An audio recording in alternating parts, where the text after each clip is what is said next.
Hola, hoy vamos a hablar de la pedagogía en el actual modelo educativo humanista en nuestra institución, la Universidad Autónoma de Sinaloa, hablando de lo que es la definición en el Plan de Desarrollo Institucional como el modelo educativo de carácter humanista. Reflexiones y retos académicos de la praxis pedagógica. Es una reflexión que hago después de leer un artículo muy interesante que se llama La pedagogía crítica, una manera ética de generar procesos educativos. Es una reseña, es una charla de una reseña de este artículo que lo ubico precisamente dentro de grandes corrientes que se han constituido como corrientes que tienen que ver con modelos pedagógicos. Estoy hablando, uno de ellos, el que diseñó John Watson, un psicólogo que habla y se le caracteriza como el conductismo. Un segundo, a propósito de Piaget, que es el constructor de esta corriente llamada el constructivismo y que habla de la tarea del docente como una tarea guía para desarrollar habilidades en el estudiante según sean los niveles en que se desempeña, educación básica, educación superior, educación de posgrado, y en las interfaces de estos. Y la otra corriente es la de Vygotsky, que define precisamente la parte que le denominamos como la corriente sociocultural, que tiene que ver con la tarea del docente en una materia de facilitador, que diseña, impulsa el desarrollo de las herramientas donde el estudiante se desenvuelva y su conocimiento sea un conocimiento creado cognitivamente. Hablamos entonces de que en este contexto de estas tres grandes corrientes aparece el paradigma de la pedagogía crítica, que tiene que ver con ese concepto de el para quién, el por qué, el cómo, el cuándo, el dónde. Se actúa con los sujetos, los actores académicos del sistema educativo. En este planteamiento encontramos un hombre muy fuerte en la pedagogía latinoamericana, el señor Paulo Freire, que refiere precisamente en la construcción de la conciencia como práctica hacia la libertad del individuo. De tal suerte que estos conceptos son el referente del marco político que en materia de educación se viene impulsando y la construcción del conocimiento sobre las maneras en que ese conocimiento se convierte en una fuerza social.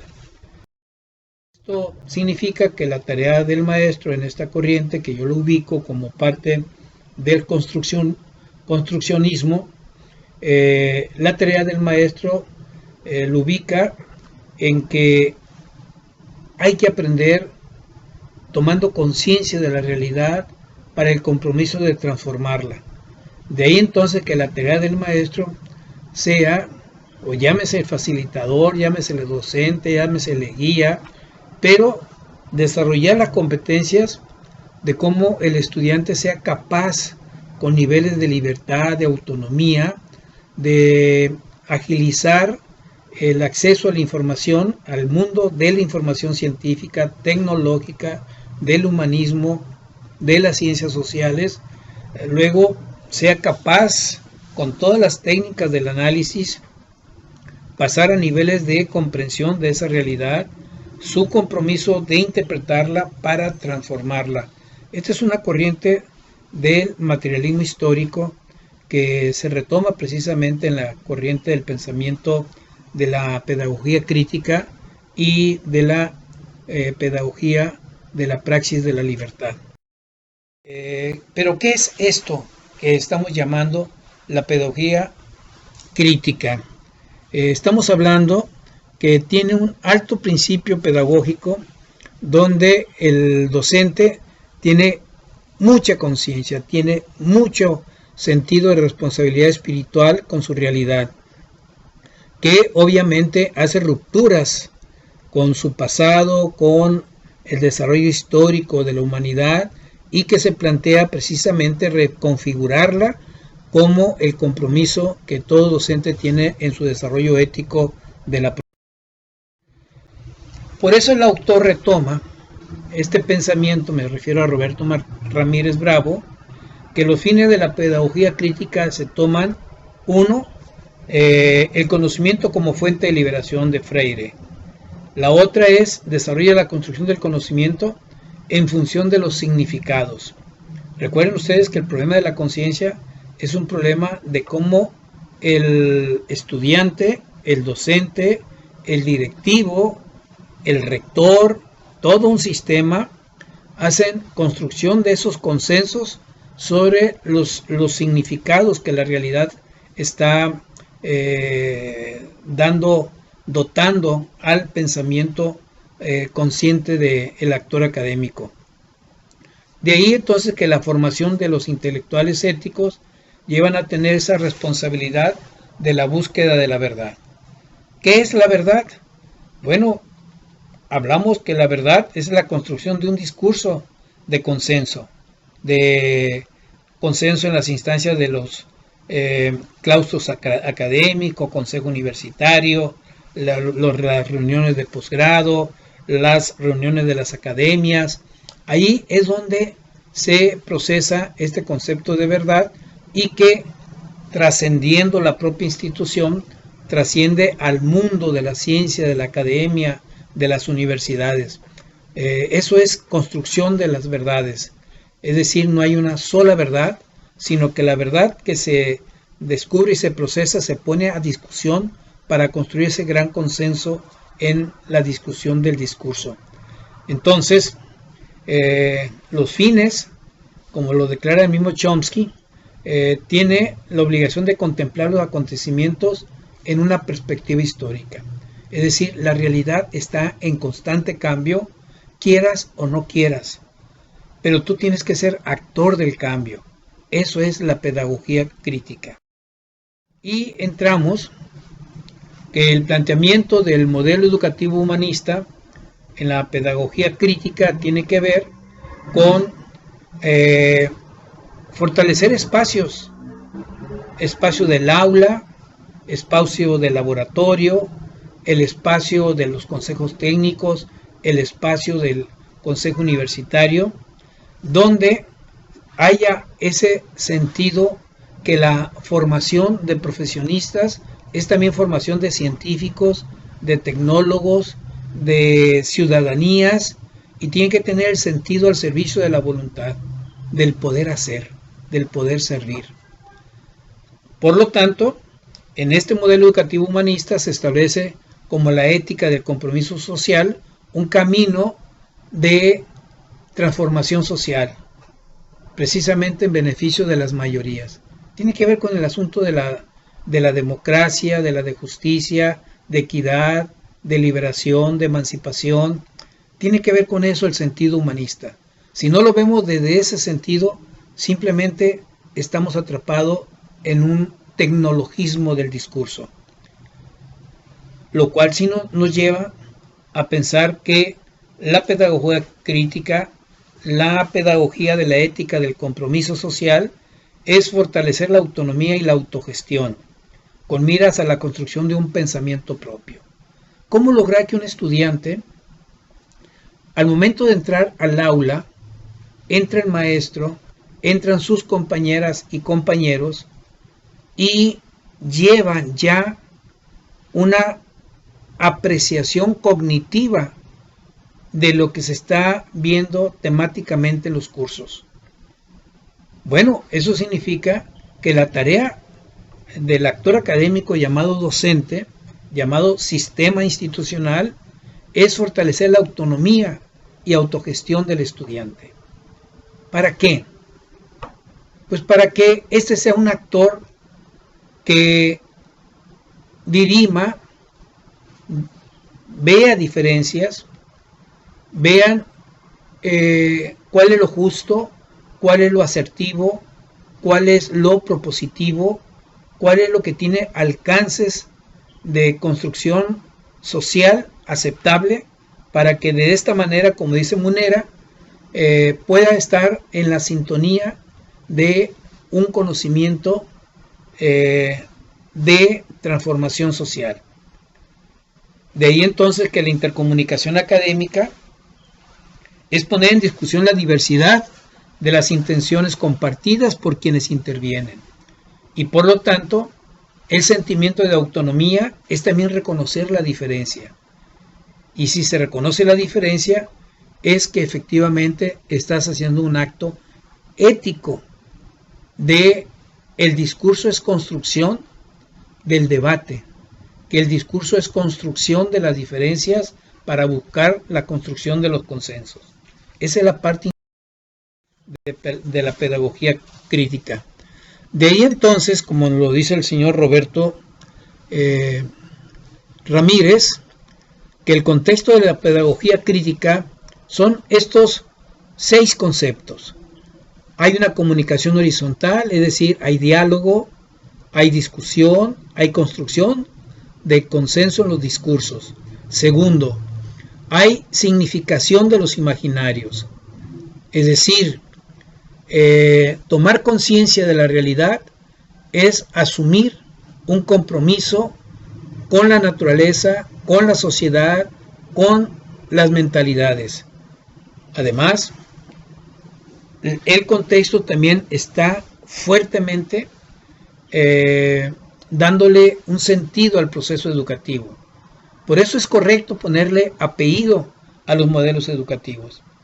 De ahí entonces que el actual modelo educativo llamado humanista, pues es darle un sentido de contextualización al proceso educativo. Y la parte ética, compromiso con la realidad social para su transformación. Y obviamente romper los esquemas tecnocráticos de la administración de los procesos educativos y hablar que son procesos que se humanizan, es decir, son procesos donde los actores pensantes le dan sentido al aprendizaje. Y esto obviamente nos lleva al sentido de la participación social. Entonces llegamos al punto de que el aula, la institución educativa, el modelo humanista, es donde se construyen discursos en el aprendizaje. ¿Cuál es la diferencia entre un aprendizaje con discurso y un aprendizaje con retórica? Primero, que los discursos son construidos por un criterio selectivo que legitiman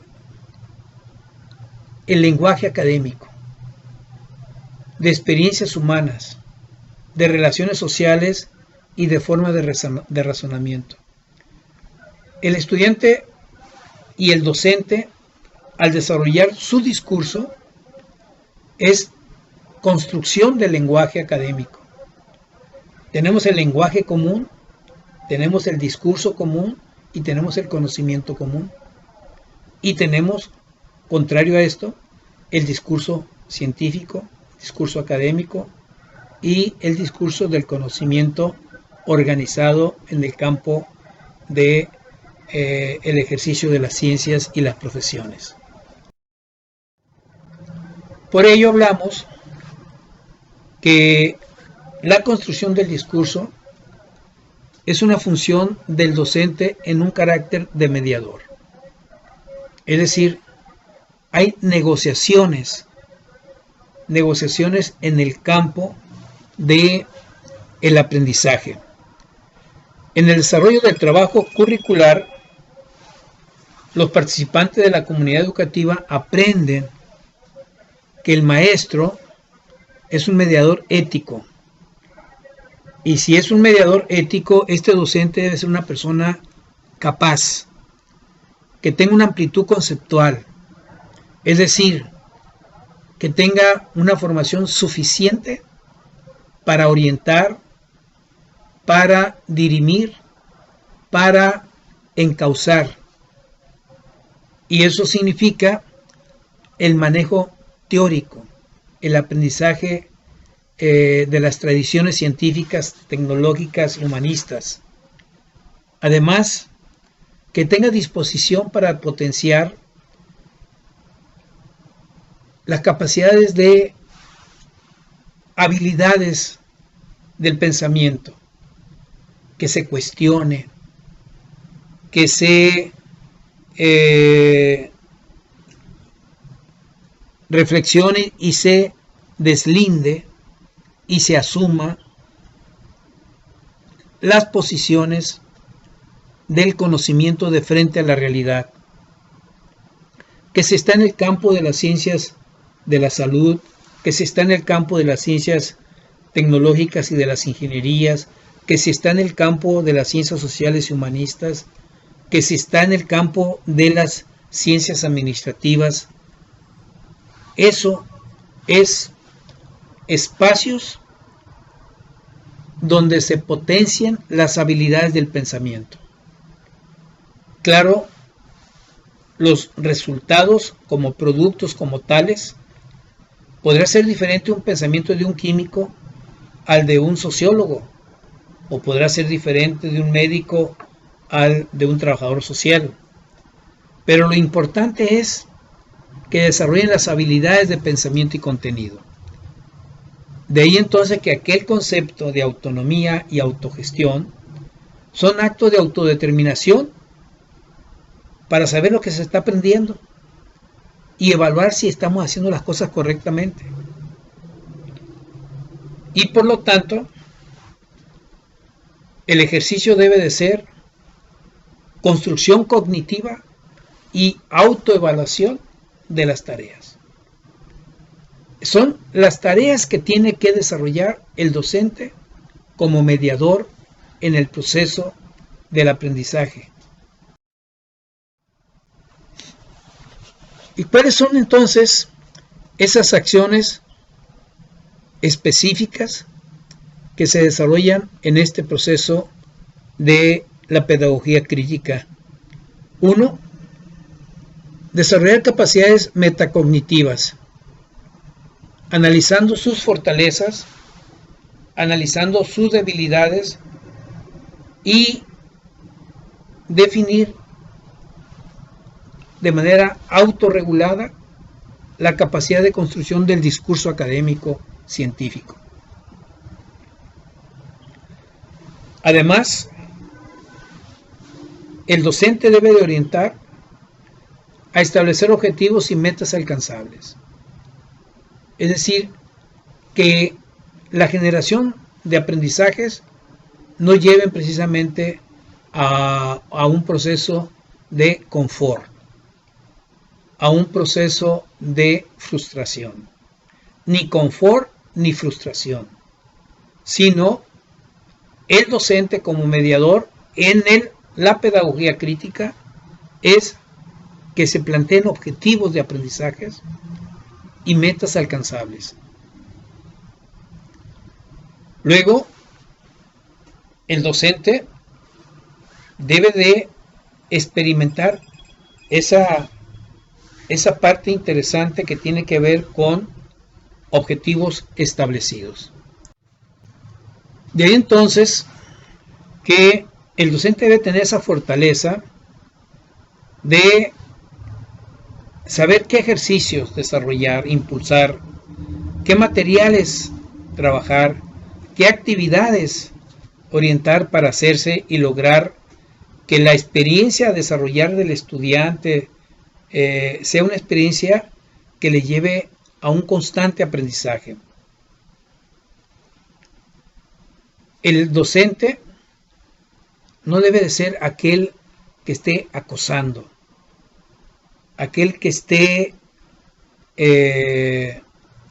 bajo un patrocinio de supervisión rígida, sino que permita bajo las anteriores acciones que se viva la experiencia viva, no que viva la experiencia, no, que tenga una experiencia viva, a todo color, pero responsablemente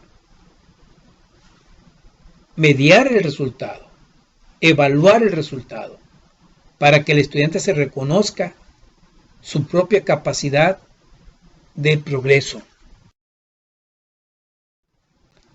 De ahí entonces que el maestro que asume la praxis de la pedagogía crítica en este modelo humanista de educación sea un maestro con fortalezas interesantes en llamarse docente universitario. Uno, dijimos, amplitud conceptual, formado en el campo de las ciencias teóricas. 2, disposición para animar al desarrollo de habilidades de pensamiento. 3, autodeterminación para evaluar las tareas. Y 4, la disciplina. Todo lo que se hace, se procura que se aprenda a aprender y aprenda a autoevaluarse. Por lo tanto, la escuela es un escenario de crítica, cuestionamiento a modelos sociales hegemónicos en los cuales se viven estos tres campos. Uno, la crisis cultural. La crisis cultural de las ciencias, de las profesiones, de las artes, de las tecnologías. 2, la crisis política, que tiene que ver los comportamientos sociales. Las instituciones son instituciones que están actuando en el aprendizaje. La SEP, CONACYT, las universidades, los politécnicos, los tecnológicos, son instituciones socioculturales y pueden precisamente advertir la crisis entre la política y la academia. Y esto nos lleva a la crisis educativa. ¿Qué modelos estamos trabajando? ¿Adaptabilidad a los sistemas o cuestionamiento a los sistemas? Que esos cuestionamientos sean base de la investigación. No caer en la adaptabilidad, sino en la transformación. Como dirían ahora, la innovación social. Claro, ustedes estarían pensando que solamente eso lo pueden hacer los sociólogos, o los trabajadores sociales, o los economistas. No. También los contadores, también los químicos, también los electrónicos, también los agricultores. Todos. De ahí desarrollar esta praxis académica en la formación integral. No se trata que la formación integral sea, hay que darle deporte, hay que darle arte, hay que darle sociología, hay que darle econometría. No. El docente no se dedica exclusivamente a dar clases, sino la formación integral tiene que ver con lo que decíamos al principio. La capacidad de accesar al mundo de la información, analizar las circunstancias en que se desenvuelve el conocimiento, advertir la presencia de problemas que se generan,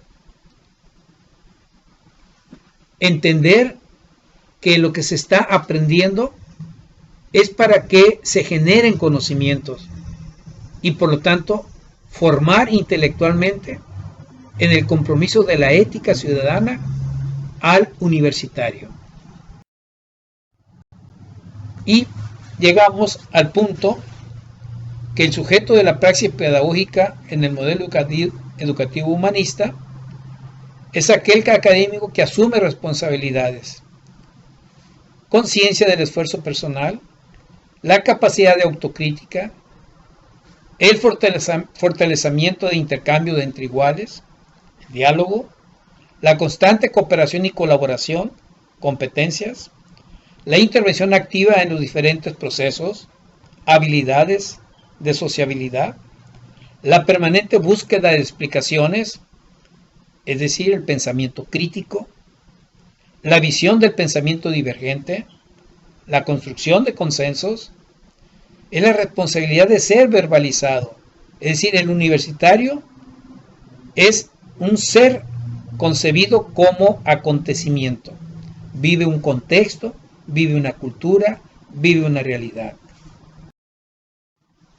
Por lo tanto, llegamos a que ser intelectual íntegro para la formación integral es un acto de procesos curriculares y tiene que ver con la escuela y tiene que ver con las autoridades y tiene que ver con los sistemas institucionales. Ya ven que hay CIEs, ya ven que hay colegios de acreditaciones. Bueno, todo esto es el currículum. Pero el intelectual al momento de operar, provee de estrategias para el desarrollo de una competencia del discurso que permite procesar los significantes, es decir, que estás creando, desmembrar significados, es decir, cómo representas esa realidad y cómo eres capaz de crear sentidos de identidad entre realidad y universidad. Y llegamos entonces a la parte didáctica. ¿Cuáles son los contenidos relevantes para el proceso académico? ¿Cómo se debe desarrollar el proceso de enseñanza-aprendizaje? Todas las preguntas son preguntas que ustedes, que yo, que todos tenemos todos los días para desarrollar la actividad académica universitaria. Por lo tanto, tenemos que entender que la didáctica es la parte operativa de la pedagogía. Que tenemos que formar un sujeto. ¿Qué sujeto? El intelectual éticamente comprometido con la realidad, comprometido con las grandes mayorías, con el beneficio social y el mejoramiento natural, detener el calentamiento global. De eso estamos hablando. Desde Kant se habla precisamente en la razón pura, que en un campo en que la razón de la voluntad tiene concreción en la práctica, en el que decir es hacer, que es retomado por Austin, y ahí lo tenemos precisamente el planteamiento muy claro. La razón que se construye como el aprendizaje tiene filtros de los aprendizajes significativos, tiene filtros de la construcción del discurso, de la sociabilidad, el consenso de la verdad, tiene filtros de la validez y pertinencia para transformar la realidad y tiene curso también para la formación del ciudadano éticamente razonable. Por ello, la didáctica en el contexto de la pedagogía crítica entiende que existe la controversia sobre el contenido, problema real, fines de procesos, destinatarios, lugar social. El profesor, la sociedad, el estudiante, todo están actuando sobre los aprendizajes, sobre la sabiduría, sobre el conocimiento, sobre el saber. Entonces el sujeto se forma íntegro cuando subsume la experiencia con el intelecto y la conciencia. La experiencia educativa es también administrativa y pedagógica. Por ejemplo, la escuela es un proceso constante del artesano, del industrial, del laboratorista. La pedagogía se instrumentaliza, la didáctica es el arma de técnicas. Por ello el modelo escolar Es una práctica de adquisición de saberes calificados, de identidad con una profesión y de acceso a las formas de ser un individuo social que vive porque trabaja, que es ético porque es disciplinado y que progresa porque se mueve insistentemente.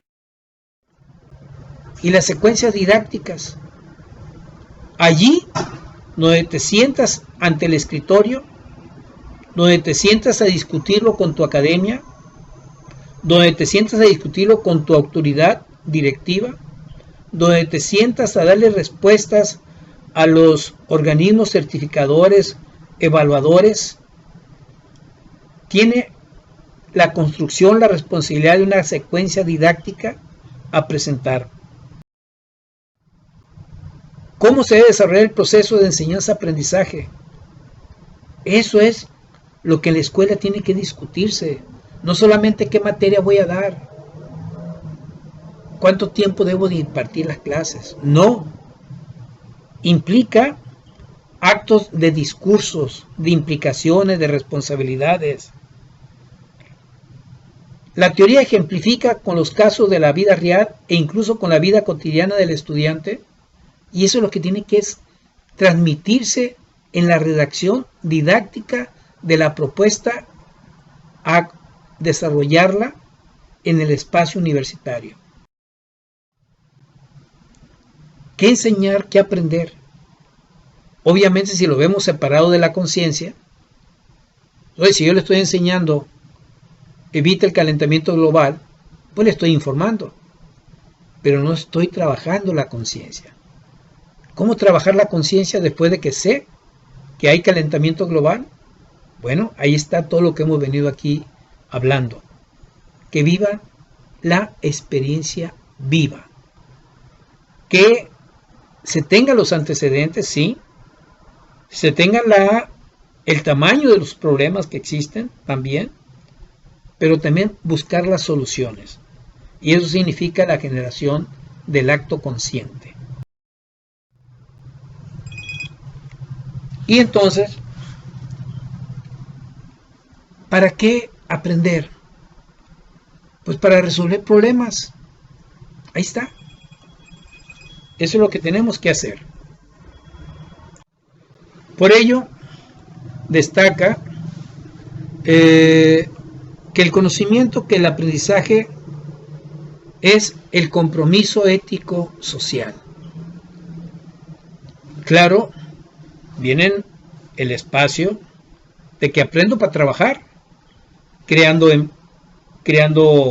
un oficio, desarrollando un oficio, desarrollando el arte de la profesión, desarrollar una actitud empresarial, desarrollar capacidades de economía, desarrollar capacidades de convivencias. Para eso es el aprendizaje. Y me despido precisamente diciéndoles que la bibliografía que el autor utiliza es esta. La pueden conocer, está ahí en su archivo para que accesen a este texto que he comentado y puedan consultar la bibliografía que trae el autor. Además, les anexo también un documento sobre los grandes modelos pedagógicos que ustedes pueden consultar para cerrar esta charla.